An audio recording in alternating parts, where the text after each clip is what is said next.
Hello everyone, this is Akshita. I am teaching class 10 biology chapter 2 respiration, the energy releasing system. Part 1 వీడియోలో మనం ఈ respiration ప్రాసెస్లో కొన్ని steps చూసాం. మనం తీసుకున్నటువంటి బ్రీతింగ్ ఎయిర్ వచ్చేసి లంగ్స్ లెవెల్లో ట్రాన్స్పోర్ట్ జరుగుతుంది, అంటే ఎక్స్చేంజ్ అవుతూ ఉంటుంది గ్యాసియస్. అండ్ నెక్స్ట్ అక్కడ నుంచి బ్లడ్ ద్వారా గ్యాస్ అనేది ట్రాన్స్పోర్ట్ అవుతుంది. ఆ విధంగా నెక్స్ట్ అల్వియోలస్ దగ్గర ఈ విధంగా మొత్తం సెల్యులర్ రెస్పిరేషన్ వరకు స్టెప్ జరుగుతుందన్నమాట. అండ్ నెక్స్ట్ వచ్చేసి పాత్వే ఆఫ్ ఎయిర్ గురించి ఇప్పుడు మనం డీటెయిల్గా చూద్దాం. Let us observe the pathway of air from nostril to alveolus. So alveolus అంటే ఏంటి కాదు, plural word of alveoli. So ఈ alveoli దగ్గర ఏం జరుగుతుందంటే గ్యాసెస్ అనేవి ఎక్స్చేంజ్ జరుగుతాయి అన్నమాట. సరే, ఇప్పుడు చూద్దాం. నాస్ట్రిల్ నుంచి అంటే మన నోస్ యొక్క నాస్ట్రిల్ నుంచి అల్వియోలస్ ఉంటాయి కదా, సో అక్కడి వరకు మన యొక్క రెస్పిరేషన్ సిస్టంలో ఏ విధంగా ఎయిర్ యొక్క పాత్వే ఉంటుందో చూద్దాం. సో ఇక్కడ మనకు ఫిగర్ 4లో చూసినట్టయితే respiratory system of man, human being యొక్క రెస్పిరేటరీ సిస్టమ్ ఇది.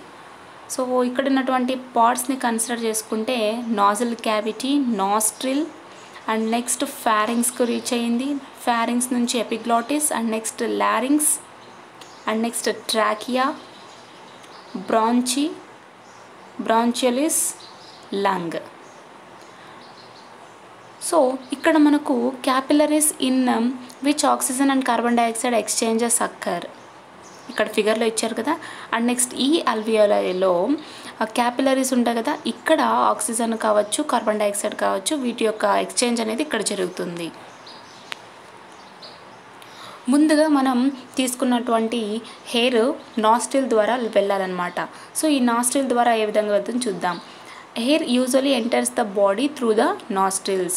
సో మన బాడీ లోపలికి ఎయిర్ అనేది ఎంటర్ కావాలంటే కేవలం మనకు నాస్ట్రిల్స్ ద్వారా రెస్పిరేటరీ సిస్టంలో జరుగుతున్నటువంటి ప్రాసెస్ ఏంటి అంటే నాస్ట్రిల్స్ ద్వారా ఎయిర్ అనేది ఎంటర్ అవుతుందన్నమాట. And next nozzle cavity, air is filtered the moist surface of the lining of the nasal cavity and the hairs growing from its sides remove some of the tiny particles of the dirt in the air. In addition, as the inhaled air passes through the nasal cavity, its temperature is brought close to that of the body and it takes up water vapor so that it becomes more moist than before. So ఈ nasal క్యావిటీలో ఏం జరుగుతుందంటే మనం breath చేసినటువంటి air అనేది filter అవుతుంది. అంటే ఇక్కడ ఈ నాసల్ క్యావిటీ యొక్క మాయిస్ట్ సర్ఫేస్ ఉంటుంది కదా, సో ఇక్కడ ఏం జరుగుతుందంటే ఆ సైడ్స్కు, ఈ క్యావిటీ యొక్క సైడ్స్కు హెయిర్స్ అనేవి గ్రో అయ్యాయి అన్నమాట. ఇది ఎందుకు హెల్ప్ అవుతుంది అంటే హెయిర్లో ఉన్నటువంటి ఏమైనా డస్ట్ పార్టికల్స్, చిన్న చిన్న టైనీ పార్టికల్స్ ఉంటాయి కదా, వీటన్నిటిని బయటనే రిమూవ్ చేసేసి ఫిల్టర్డ్ హెయిర్ని లోపలికి పంపిస్తుంది అనమాట. అంటే అదేవిధంగా మనం ఇన్హేల్ చేసినటువంటి ఎయిర్ నాసల్ క్యావిటీ ద్వారా లోపలికి వెళ్తుంది. అలాగే దీని యొక్క టెంపరేచరు మన బాడీకు చాలా దగ్గరగా ఉంటుందన్నమాట. అందుకని చెప్పి మనం దీన్ని ఏ విధంగా తీసుకోవచ్చు అంటే వాటర్ వేపర్గా తీసుకోవచ్చు. అంటే మాయిశ్చర్గా, అంటే ఇంతకు ముందు కన్నా ఎక్కువ మాయిశ్చర్ కలిగి ఉంటుంది కాబట్టి వాటర్ వేపర్ అని చెప్పుకోవచ్చు. Pharynx, warming and moistening goes on in this common passage of digestive and respiratory system. So ఇక్కడ ఈ ఫ్యారింగ్స్లో ఏం జరుగుతుందంటే ఈ మన యొక్క డైజెస్టివ్ సిస్టమ్ యొక్క కామన్ ప్యాసేజ్ ఇది ఫ్యారింగ్స్ అనేది.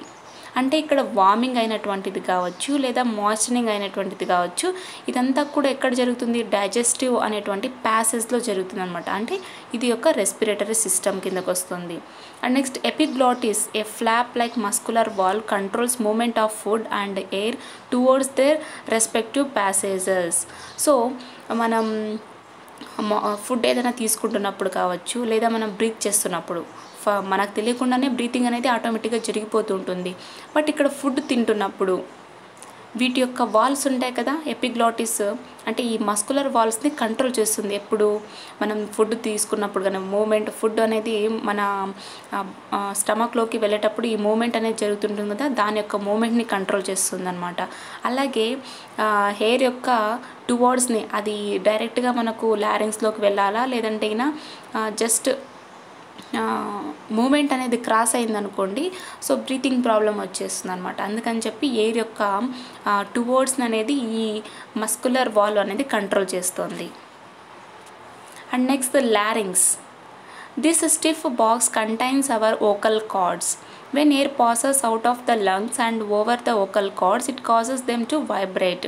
This produces sounds on the basis of our speech, song, etc. So ఈ లారింగ్స్ అనేది మన యొక్క వోకల్ కార్డ్స్ కలిగి ఉంటుందన్నమాట. ఫర్ ఎగ్జాంపుల్, ఇప్పుడు మీరు మాట్లాడుతున్నప్పుడు మీ నెక్ కింద ఒక లారింగ్స్ ఒక ట్రాకియా మాదిరిగా ఉంటుంది, ఒక పైప్ మాదిరిగా. బట్ దానికన్నా ముందే మీకు పైన ఒక లారింగ్స్ అనేది ఒక పార్ట్ వస్తుందన్నమాట. అక్కడ మీకు సౌండ్ అనేది ప్రొడ్యూస్ అవుతూ ఉంటుంది. అంటే ఇది వైబ్రేట్ అవ్వడానికి దారితీస్తుంది అనమాట.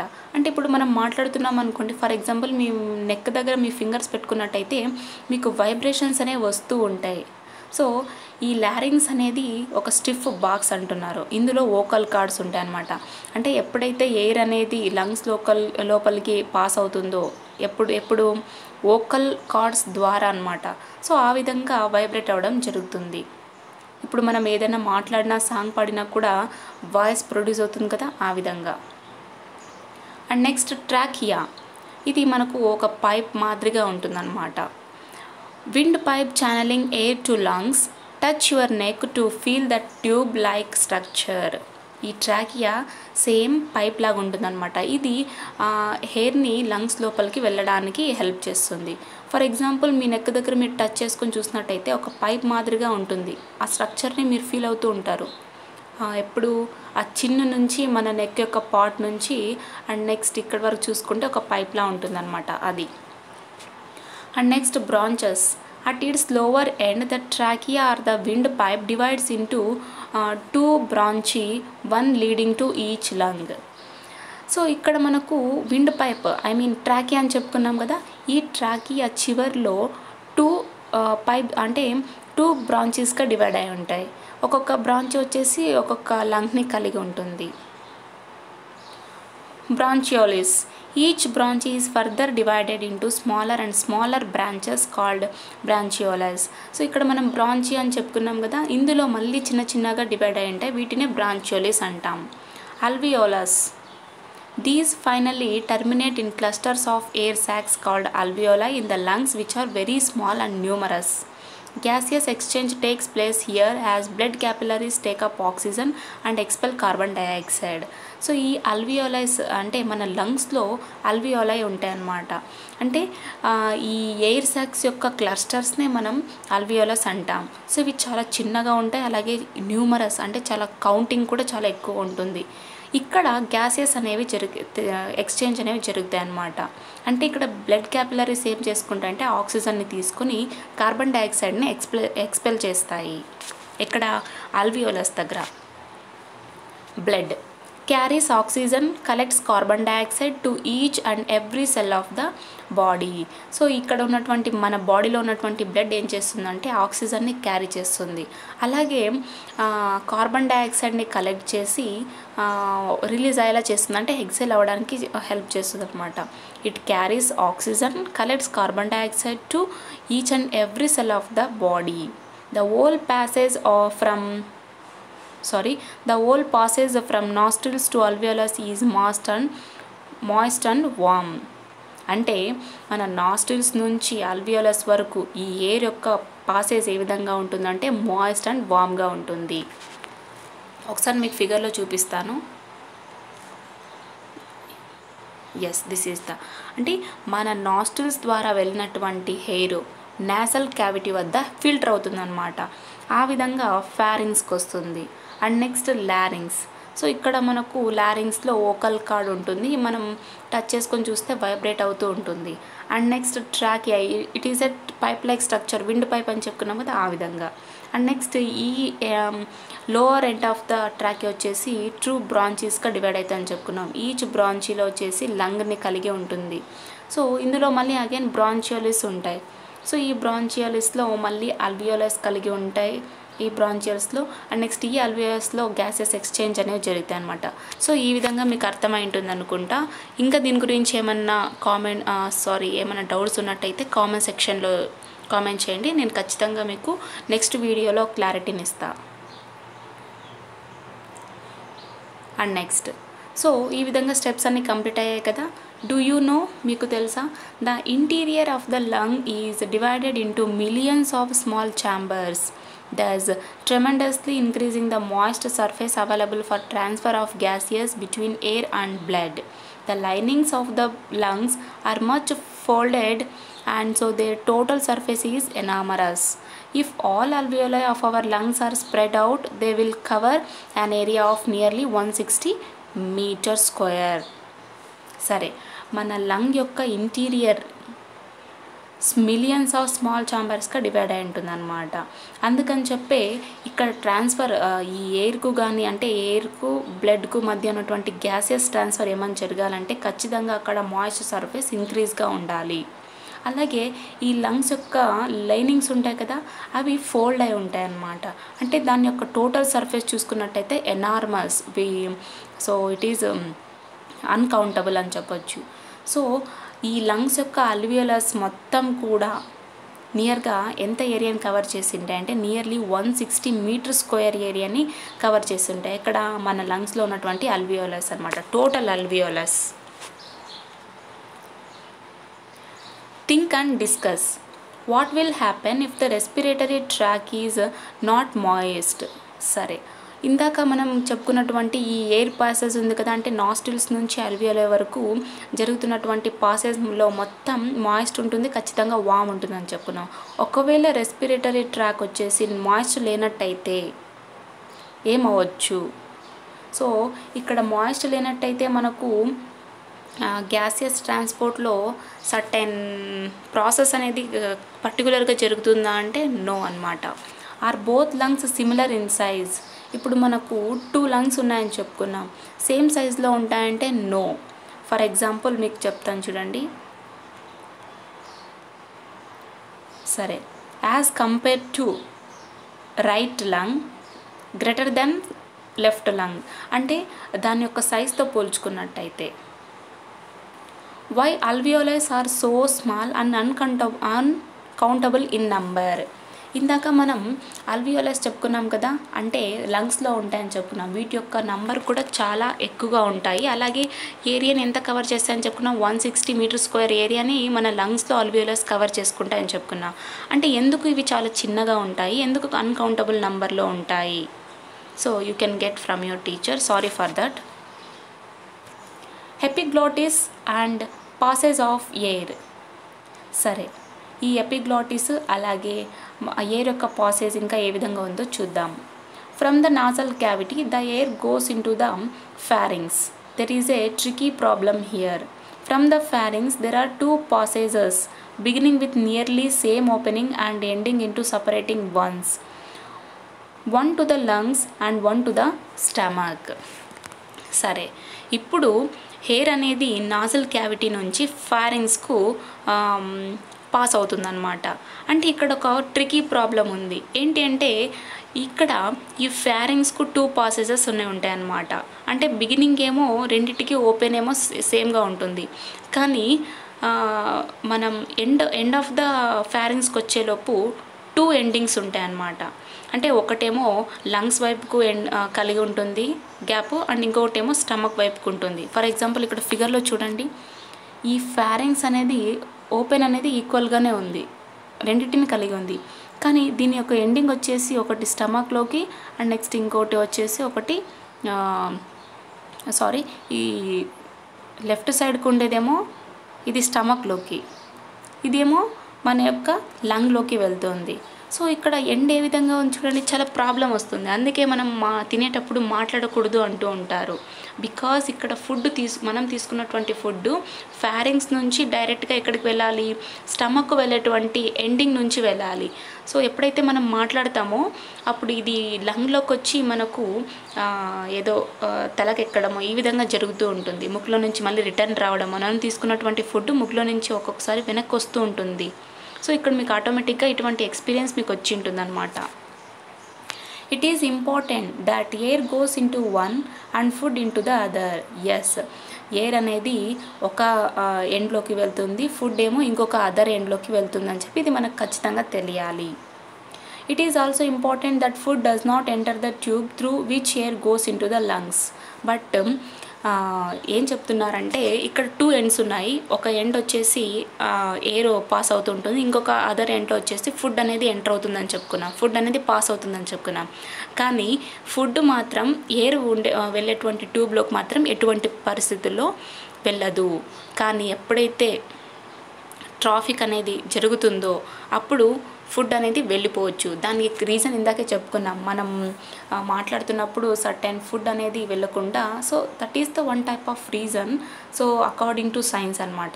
సరే, దాని యొక్క క్లారిటీ నేను ఇంకా చివరిలో ఇస్తా.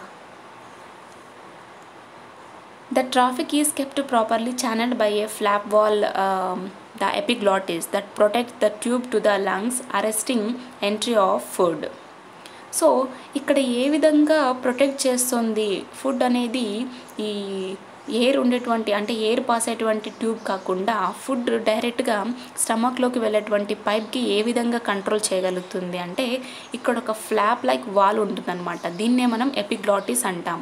ఇది ఏం చేస్తుందంటే మన లంగ్స్ని ప్రొటెక్ట్ చేస్తూ ఉంటుంది. ఫుడ్ ఈ లంగ్స్కు వెళ్ళేటువంటి ట్యూబ్ ఉంటుంది కదా, ఆ ట్యూబ్కి వెళ్ళకుండా ఈ ఎపిగ్లాటిస్ అనేది ప్రొటెక్ట్ చేస్తుంటుంది అనమాట. Observe the following figures and discuss in your class how epiglottis works while breathing or swallowing. So ఇక్కడ మనకి ఇచ్చారు చూడండి, it is the epiglottis valve అనమాట. ఇది మనం తీసుకున్నటువంటి ఫుడ్ స్వాలో అవడానికి ఛాన్స్ ఉంది. అండ్ నెక్స్ట్ ఇక్కడేమో ఇటువంటి వైపు ఏమో బ్రీతింగ్ చేయడానికి. సో ఎపిగ్లాటిస్ అనేది మన యొక్క లంగ్స్ని ప్రొటెక్ట్ చేస్తుంది, లంగ్ ట్యూబ్ని ప్రొటెక్ట్ చేస్తుంది, ఫుడ్ అనేది దాని లోపలికి ఎంటర్ కాకుండా ఉండడానికి. సో ఒకవేళ ఈ ఎపిగ్లాటిస్ లేనట్టయితే మనం తీసుకున్నటువంటి ఫుడ్ స్టమక్లోకి ఎలా వెళ్ళాలి, అలాగే లంగ్స్లోకి ఎలా వెళ్తుంది. So that is the main problem. This valve is partly closed when we swallow food. It deflects food down to the stomach and keeps it out of the trachea or windpipe, which is the route to the lungs. The epiglottis opens more widely when we take a breath and air enters the lungs. Nervous regulation is important in building the function of epiglottis and passes of food and air. Let us try to do an activity to feel what happens when we swallow food. So ఈ valve అనేది చాలా మన swallow food ఉంటుంది కదా, ఆ పార్ట్కు చాలా క్లోజ్గా ఉంటుంది అనమాట. అలాగే ఇది మనం తీసుకున్నటువంటి ఫుడ్ని స్టమక్ లోపలికి వెళ్ళడానికి హెల్ప్ చేస్తూ ఉంటుంది. మన యొక్క ట్రాకియాని కూడా, ఈ ట్రాకియా లోపలికి వెళ్ళకుండా, ఫుడ్ని లోపలికి వెళ్ళకుండా ఈ వాల్వ్ ఎపిగ్లాటిస్ అనేటువంటి వాల్వ్ అడ్డుకుంటుందన్నమాట. అలాగే ఎప్పుడైతే మనం బ్రీత్ తీసుకుంటుంటామో, ఎప్పుడైతే హెయిర్ అనేది మన లంగ్స్ లోపలికి ఎంటర్ అవుతూ ఉంటుందో అప్పుడు ఈ ఎపిగ్లాటిస్ వాల్ వచ్చేసి వైడ్గా ఓపెన్ అవుతుందన్నమాట. అండ్ నెక్స్ట్ ఇక్కడ నర్వస్ రెగ్యులేషన్ అనేది చాలా ఇంపార్టెంట్ అని చెప్తున్నారు. ఎప్పుడు ఈ ఎపిగ్లాటిస్ యొక్క ఫంక్షనింగ్ కావచ్చు, లేదా ఫుడ్ యొక్క పాసెస్ కావచ్చు, లేదా ఎయిర్ యొక్క పాసెస్ కావచ్చు, ఇందులో నర్వస్ రెగ్యులేషన్ చాలా ఇంపార్టెంట్ అన్నమాట. సరే, ఇప్పుడు ఒక మన యాక్టివిటీని చూద్దాం. అంటే మనం తీసుకుంటున్నటువంటి ఫుడ్, మనం స్వాలో చేస్తున్నటువంటి ఫుడ్ ఏ విధంగా జరుగుతుందో ఆ యాక్టివిటీని చూద్దాం.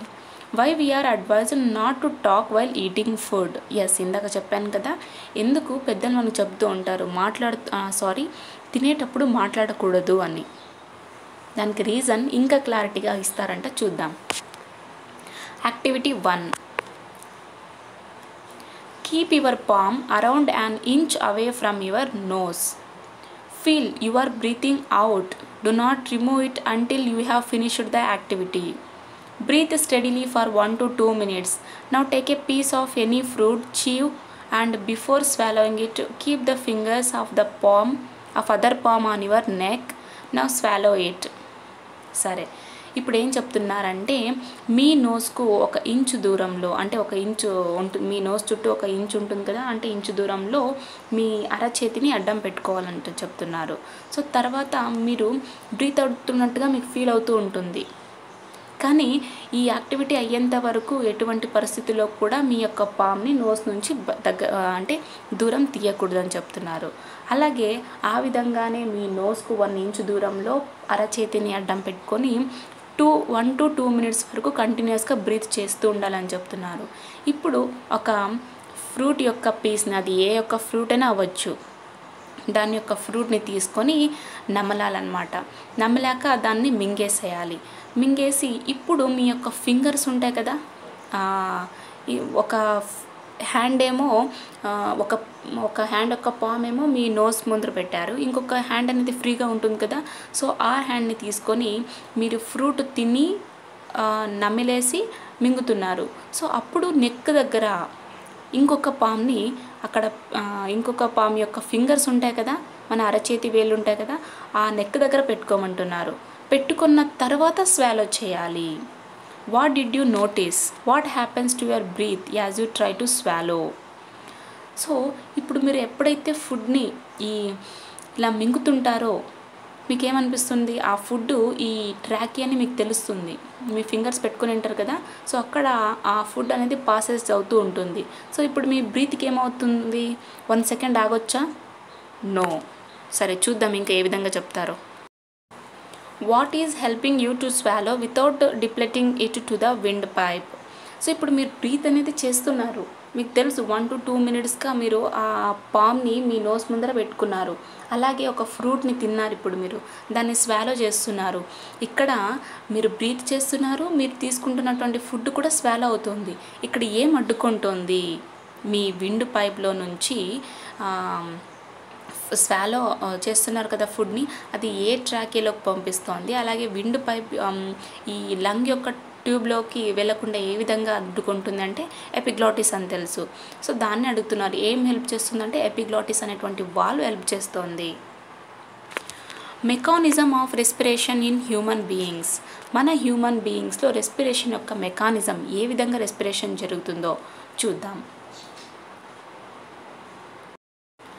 సో ఇక్కడ మనకు డయాగ్రామ్ ఇచ్చారు కదా, figure 6 movement of diaphragm.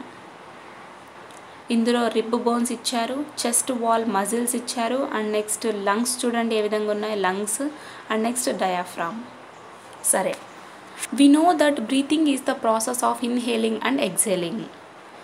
Breathing అంటే ఏంటి? ఊపిరి తీసుకోవడం అంటే ఏంటి? నాట్ ఓన్లీ తీసుకోవడమా, వదలడం కూడా. అంటే ఇన్హేలింగ్ చేస్తున్నాం, తీసుకుంటున్నాము, ఎక్సేల్ చేస్తున్నాము అంటే వదులుతున్నాము. సో కార్బన్ డైఆక్సైడ్ని వదులుతున్నాము, ఆక్సిజన్ని తీసుకుంటున్నాము. The lungs involved are mainly the lungs. The organs involved are mainly the lungs. ఇక్కడ ఈ బ్రీతింగ్ ప్రాసెస్లో ఇన్వాల్వ్ అయినటువంటి ఆర్గన్స్ ఏంటి అంటే మెయిన్గా లంగ్స్ అని చెప్పుకోవాలి. సో లంగ్స్ ద్వారానే కదా మన రెస్పిరేషన్ మొత్తం ప్రాసెస్ జరిగేది. Yes, you can't see your lungs but it's easy to feel them in action. కానీ మనం లంగ్స్ని చూడలేం, because they are inner parts కదా, కాబట్టి మనం వాటిని చూడలేం. కానీ ఈ లంగ్ యొక్క యాక్షన్ని మనం ఫీల్ అవ్వగలం అని చెప్తున్నారు. Put your hands on the chest and breathe in very deeply. ఇప్పుడు మీ యొక్క హ్యాండ్స్ని తీసుకొని చెస్ట్ మీద పెట్టుకోవాలి, పెట్టి చాలా డీప్గా బ్రీత్ చేయాలంటున్నారు. You will feel your chest getting slightly bigger. చూడండి, మీరు ఎప్పుడైతే ఊపిరి తీసుకుంటున్నారో మీ బాడీ యొక్క చెస్ట్ సైజ్ అనేది ఇంక్రీజ్ అవుతుంది. అంటే లంగ్ ఏమవుతుంది? ఇంక్రీజ్ అవుతుంది అని చెప్పుకోవచ్చు. Now breathe out the air and feel your chest return to its regular size. For example, ఎప్పుడైతే మీరు బ్రీత్ ఇలా తీస్తారో మీ బాడీ యొక్క చెస్ట్ సైజ్ ఇంక్రీజ్ అవుతుంది. ఎప్పుడైతే మీరు బ్రీత్ అవుట్ అవుతారో అప్పుడు రెగ్యులర్ పొజిషన్కి వచ్చేస్తుంది చెస్ట్ అనేది. You have just felt the power of your lungs. So ఇప్పుడు మీకు తెలిసిందా మీ లంగ్స్ యొక్క పవర్ ఏ విధంగా ఉందో? Yes, the lungs themselves can neither draw in air nor push it out. Instead, the chest walls muscles and another flexible flattened muscle called diaphragm helps the lungs in moving air into and out of them. See how the diaphragm works in the figure. అంటే ఇక్కడ lungs అనేది ఏ విధంగా హెయిర్ని push చేయడం లేదు, ఏ విధంగా హెయిర్ని కూడా డ్రా చేసుకోవడం లేదు, అంటే తీసుకోవడం లేదు. కేవలం ఇక్కడ చెస్ట్ వాల్స్ ఉంటాయి కదా, అలాగే ఇతర ఫ్లెక్సిబుల్ ఫ్లాట్ అండ్ మజిల్స్ ఉంటాయి, దాన్నే మనం డయాఫ్రేమ్ అంటాం. సో ఇవి హెల్ప్ చేస్తున్నాయి దేనికి, లంగ్స్కి హెల్ప్ చేస్తున్నాయి. ఈ లంగ్స్కి ఎందుకు హెల్ప్ చేస్తున్నాయి అంటే హెయిర్ అనేది మూవ్ అవడానికి, లోపలికి మూవ్ అవడానికి, బయటికి మూవ్ అవడానికి హెల్ప్ చేస్తున్నాయి అన్నమాట. సరే ఈ డయాఫ్రమ్ మూమెంట్ యొక్క ఏ విధంగా ఉందో మనం ఇందాక చెప్పుకున్నాం కదా. Yes, what is the role of diaphragm and ribs in respiration, are both active in man and women? సరే, ఇప్పుడు మనం డయాఫ్రమ్ యొక్క రోల్ ఏ విధంగా ఉంటుంది, రిబ్స్ యొక్క రోల్ ఏ విధంగా ఉంటుందో రెస్పిరేషన్లో తెలుసుకోవాలి. అలాగే మ్యాన్లో ఉమెన్లో ఇవి రెండు కూడా యాక్టివ్గా పనిచేస్తాయా అంటే మ్యాన్లో వచ్చేసి రిబ్స్ ఉండవు అన్నమాట. సరే చూద్దాం దాన్ని ఇంకా క్లారిటీగా. The chest wall is made up of ribs, muscles and the skin. The ribs are attached at an angle to the spine. If you run your finger along one of your ribs, will notice that it extends downward from the spine. When we inhale, the chest wall moves up and expands. This causes an increase in the volume of the chest cavity. So మన యొక్క chest wall అనేది ribs, muscles and skin ద్వారా కలిగి ఉంటుందన్నమాట. ఈ ribs వచ్చేసి ఈ స్పిన్స్కు attach అయి ఉంటాయి సర్టెన్ యాంగిల్లో. అంటే ఇప్పుడు మనం పరిగెత్తున్నాం అనుకోండి, మన యొక్క ఫింగర్ ఉంటుంది కదా, అంటే వన్ ఆఫ్ ద రిబ్స్కు కలిగి ఉంటుంది. సో ఇప్పుడు మనం మన యొక్క స్పిన్ యొక్క డౌన్వర్డ్స్ని ఎక్స్టెండ్ చేసుకోవచ్చు, దాన్ని ఎక్స్టెండ్ అవ్వడాన్ని గమనిస్తూ ఉంటాం ఆ విధంగా అన్నమాట. సరే ఎప్పుడైతే మనం ఇన్హేల్ చేస్తామో అంటే హెయిర్ని తీసుకుంటామో మన చెస్ట్ యొక్క వాల్స్ ఉంటాయి కదా, ఆ వాల్స్ అనేవి మూవ్ అప్ అయ్యి ఎక్స్పాండ్ అవ్వడం జరుగుతుంది. So this causes an increase in the volume of the chest cavity. So ఎప్పుడైతే మనం ఇన్హేల్ చేస్తామో ఆ చెస్ట్ వాల్స్ అనేవి మూవ్ అయ్యి ఎక్స్పాండ్ అవుతాయి అన్నమాట. ఆ విధంగా మన చెస్ట్ క్యావిటీ యొక్క వాల్యూమ్ ఇంక్రీజ్ అయినట్టుగా మనకు కనిపిస్తూ ఉంటుంది. The diaphragm may be imagined at the floor if you think of the chest cavity as a room. So for example chest cavity అనేది ఒక రూమ్గా భావిస్తే ఫ్లోర్ ఏమవుతుంది అంటే డయాఫ్రమ్ అన్నమాట. అంటే ఇప్పుడు ఏం చెప్పుకోవచ్చు, చెస్ట్ క్యావిటీ ఏమో టోటల్గా కవర్ అయినటువంటి ఒక రూమ్ లాంటిది, డయాఫ్రేమ్ ఏమో ఒక ఫ్లోర్ లాంటిది అనమాట. When the diaphragm is relaxed when we breathe out, it is in the shape of dome with the convex side of the dome extending into the chest cavity. So ఎప్పుడైతే ఈ diaphragm అనేది మనం breath out చేసినప్పుడు అంటే ఊపిరిని carbon డైఆక్సైడ్ని exhale చేసినప్పుడు diaphragm అనేది relax అవుతుందన్నమాట. అంటే ఇప్పుడు దీని యొక్క స్ట్రక్చర్ ఏ విధంగా ఉంటుందంటే డోమ్ ఏ విధంగా అయితే ఉంటుందో, ఫర్ ఎగ్జాంపుల్ డోమ్ యొక్క కాన్వెక్స్ సైడ్ ఏ విధంగా ఉంటుందో ఆ విధంగా ఎక్స్టెండ్ అవుతుందన్నమాట. When the diaphragm contracts during inhalation it flattens out a bit or the dome moves downward.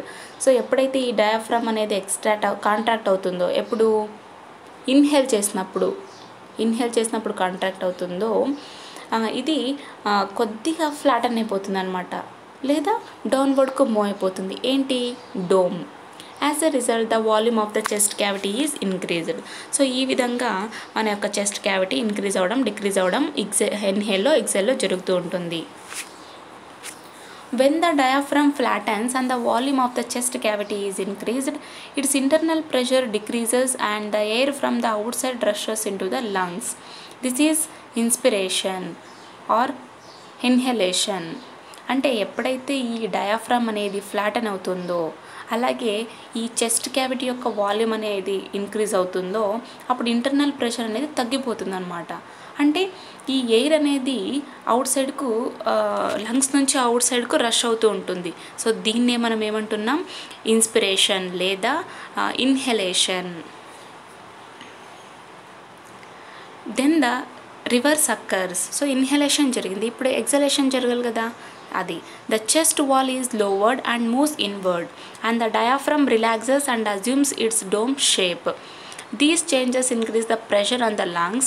Their elastic tissue contracts and squeezes the air out through the nose to the external atmosphere. This is expiration or exhalation. So ఇక్కడ chest అనేది ముందుగా ఇన్వర్డ్కు move అవుతుందన్నమాట. అంటే diaphragm వచ్చేసి relaxation పొజిషన్లో ఉంటుంది. అప్పుడు దాని యొక్క డోమ్ పొజిషన్ ఏం చెప్పుకోవచ్చు మనం, ఫ్లాట్ అండ్, అంటే డోమ్ పొజిషన్ ఏ విధంగా చెప్పుకోవచ్చు, రిలాక్స్ అయి ఉంటుంది కదా. సో ఆ విధంగా అనమాట. అంటే ఎప్పుడైతే ఈ లంగ్స్ మీద ప్రెషర్ అనేది ఇంక్రీజ్ అవుతుందో, చేంజెస్ జరుగుతాయో, ప్రెషర్లో ఇంక్రీజెస్ అనేవి, దాని యొక్క ఎలాస్టిక్స్ టిష్యూ అనేది కాంట్రాస్ట్ అవుతుందన్నమాట. అంటే కాంట్రాక్ట్ అవడం వల్ల ఈ ఎయిర్ అనేది బయటికి రావడానికి, స్క్వీజ్ అవుట్ అవడానికి ఛాన్సెస్ ఉంది. దేని ద్వారా, నోస్ ద్వారా. సో ఎక్కడికి ఈ ఎయిర్ అనేది స్క్వీజ్ అవుతుంది, ఎక్స్టర్నల్ అట్మాస్ఫియర్లోకి నోస్ ద్వారా ఈ ఎయిర్ అనేది స్క్వీజ్ అవుట్ అవుతుంది. సో దీన్ని ఏమని చెప్తున్నాం, exhalation or expiration. Do you know, మీకు తెలుసా, our lungs are spongy in nature. They are not of the same size. The lung towards left is slighter smaller, making space for your art. Lungs are protected by two membranes called pleura. A fluid filled between these membranes protects the lungs from injury and also aid in the expansion of spongy and elastic lung muscle as they slide one over the other. సరే, మన lungs వచ్చేసి sponge లాగా ఉంటాయన్నమాట. మీకు అందరికీ తెలుసు sponge ఏ విధంగా ఉంటుందో, ఆ విధంగా మన లంగ్స్ ఉంటాయంట. అలాగే వాటి యొక్క సైజు సేమ్ ఈక్వల్గా ఉంటాయంటే నో. లెఫ్ట్ లంగ్ ఏ విధంగా ఉంటుందంటే చాలా చిన్నగా ఉంటుంది. ఎందుకంటే ఇక్కడ మన హార్ట్ అనేది ఎగ్జిస్ట్ అయి ఉంటుంది కదా. సో అందుకని చెప్పి లంగ్స్కు, ఈ టూ లంగ్స్కు మధ్య హార్ట్ అనేది ఎగ్జిస్ట్ అయి ఉంటుంది. కనుక ఈ హార్ట్ ఎగ్జిస్ట్ కావాలంటే సర్టెన్ స్పేస్ ఉండాలి. కాబట్టి ఈ లెఫ్ట్ లంగ్ వచ్చేసి చాలా చిన్నగా ఉంటుందన్నమాట. అలాగే ఈ లంగ్స్ ఏ విధంగా ప్రొటెక్ట్ అయి ఉంటాయంటే, ఇక్కడ ప్లూరా అనేటువంటి మెంబ్రెన్స్ ఉంటాయి. 2 మెంబ్రెన్స్ ద్వారా ఈ లంగ్స్ అనేవి ప్రొటెక్ట్ అయి ఉంటాయి అన్నమాట. అంటే ఈ మెంబ్రెన్స్ మధ్య ఫ్లూయిడ్ అనేది ఫిల్ అయి ఉంటుంది. ఇది మన లంగ్స్ని ఏదైనా ఇంజురీ కాకుండా ప్రొటెక్ట్ చేస్తుంది అనమాట. అలాగే ఈ స్పాంజీ ఎక్స్పాన్షన్ అనేది ఇంక్రీజ్ అవుతూ ఉంటుంది ఎప్పుడు ఇన్హేల్ ఎక్సెల్ చేసినప్పుడు. సో ఆ విధంగా అనమాట. You must have noticed that your own breathing is slow and shallow when you are at rest. It is deeper and faster when you exercise hard. Indeed, patterns of breathing show a great range, for they are coordinated with moment by moment needs of the body for supply of oxygen and removal of carbon dioxide. సరే, for example మన యొక్క breathing ఏ విధంగా ఉంటుందంటే స్లోగా ఉంటుందన్నమాట. అంటే ఎప్పుడైతే మనం రెస్ట్లో ఉంటామో, షాలోలో ఉంటామో ఆ విధంగా. కొన్నిసార్లు చాలా డీప్గా, చాలా ఎక్కువగా ఊపిరి తీసుకుంటుంటాం. అంటే ఎక్కువగా బ్రీతింగ్ ఫాస్ట్గా జరిగిపోతుంటుంది ఎప్పుడు మన బాడీ ఏదైనా వర్కౌట్ చేసినప్పుడు కానీ, లేదా ఏదైనా ఎక్సర్సైజ్ చేసినప్పుడు కానీ, లేదా ఇతర హార్డ్ వర్క్స్ చేసినప్పుడు కానీ. సో ఈ విధంగా డీపర్గా, ఫాస్టర్గా అవడం జరుగుతుంటుంది ఏంటి, బ్రీతింగ్. సరే, అంటే ఇప్పుడు మనం నిజంగా ఏం చెప్పుకోవచ్చు, బ్రీతింగ్ యొక్క ప్యాటర్న్స్ అనేవి చాలా రేంజెస్లో మనకు చూపిస్తూ ఉంటాయి. ఒకసారి డీప్గా ఉంటుంది, ఒకసారి స్లోగా ఉంటుంది. ఈ విధంగా అన్నమాట. అంటే మన బాడీకు ఆక్సిజన్ యొక్క సప్లై కావచ్చు, లేదా కార్బన్ డైఆక్సైడ్ యొక్క రిమూవల్ కావచ్చు. సో మన బాడీలో ప్రతి ఒక్క మూమెంట్ కూడా కోఆర్డినేట్ అయి ఉంటుంది. What other situations affect your breathing? అలాగే ఇంకా ఎటువంటి సిచ్యువేషన్లో మన బ్రీతింగ్ని అఫెక్ట్ చేయొచ్చు? సరే చూద్దాం. It has been found that all movements of breathing stop at once when the nerves leading from the brain to the respiratory muscles are cut. ఇక్కడ ఏం చెప్తున్నారంటే, ఈ బ్రీతింగ్ యొక్క మూమెంట్స్ అనేవి ఒక్కసారిగా స్టాప్ అవ్వచ్చు అంట. ఎప్పుడు అంటే మా బ్రెయిన్ నుంచి నర్వ్స్ అనేవి రెస్పిరేటరీ మజిల్స్ వరకు కనెక్ట్ అయి ఉంటాయి కదా, అవి ఎప్పుడైతే కట్ అయిపోతాయో అప్పుడు బ్రీతింగ్ యొక్క మూమెంట్ కూడా ఆగిపోతుందని చెప్తున్నారు. What can be concluded from this? So దీన్ని బట్టి మనం ఇంకా ఏం చెప్పుకోవచ్చు అంటే, మన యొక్క బ్రీతింగ్ దేని మీద డిపెండ్ అయి ఉంటుంది, బ్రెయిన్కు రిలేటెడ్ అయి ఉంటుందని చెప్పుకోవచ్చు. సో ఎప్పుడైతే ఈ బ్రెయిన్కు రిలేటెడ్ అయినటువంటి నర్వ్స్ అనేవి రెస్పిరేటరీ మజిల్స్కు అటాచ్ అయి ఉంటాయి కదా, ఎప్పుడైతే బ్రేక్ అయిపోతాయో మూమెంట్ కూడా, బ్రీతింగ్ యొక్క మూమెంట్ కూడా ఆగిపోతుంది. What happens during the process of breathing? Which gas needs to be removed from our body during exhalation? Where does the extra amount of gas come from? So మన బాడీలో ఈ exhalation జరుగుతూ ఉంటుంది. Carbon dioxide release చేస్తుంటాం కదా, so that is the exhalation. అంటే ఇక్కడ ఏ గ్యాస్ని మనం రిమూవ్ చేయాల్సి ఉంటుంది ఎక్సలేషన్ ప్రాసెస్లో, అండ్ నెక్స్ట్ ఈ ఎక్స్ట్రా అమౌంట్ ఆఫ్ గ్యాస్ మొత్తం ఎక్కడి నుంచి వస్తుంది ఎక్సలేషన్లో, అదొక question. What is the composition of inhaled air, మనం తీసుకుంటున్నటువంటి ఎయిర్ యొక్క కాంపోజిషన్ ఎంత ఉంటుంది. When exhaled air is compared with inhaled air, is there any difference in composition. So ఇక్కడ మనం తీసుకుంటున్నటువంటి ఎయిర్ సపోజ్ 2% అనుకోండి మనం తీసుకుంటున్నటువంటి inhale air. So as compared to exhale air చూస్తున్నట్టయితే వాటి యొక్క కంపోజిషను అంటే దాని యొక్క క్వాంటిటీ ఈక్వల్గా ఉంటుందా, దాని యొక్క రేషియో ఈక్వల్గా ఉంటుందా అని అడుగుతున్నారు. సో వీటన్నిటికి కూడా మనం రీజన్స్ తెలుసుకోవాలంటే కంటిన్యూషన్ చూడాలి. అండ్ నెక్స్ట్ కంటిన్యూషన్ లెసన్ చూద్దాం. అంటే ఇక్కడ కంటిన్యూషన్ వీడియో మనం నెక్స్ట్ వీడియోలో డిస్కస్ చేసుకుందాం. ఇక్కడితో ఈ వీడియోని నేను స్టాప్ చేస్తున్నా. కంటిన్యూషన్ వీడియో కోసం మీరు ఈ ఛానల్ని సబ్స్క్రైబ్ చేసుకోండి. Thank you, bye.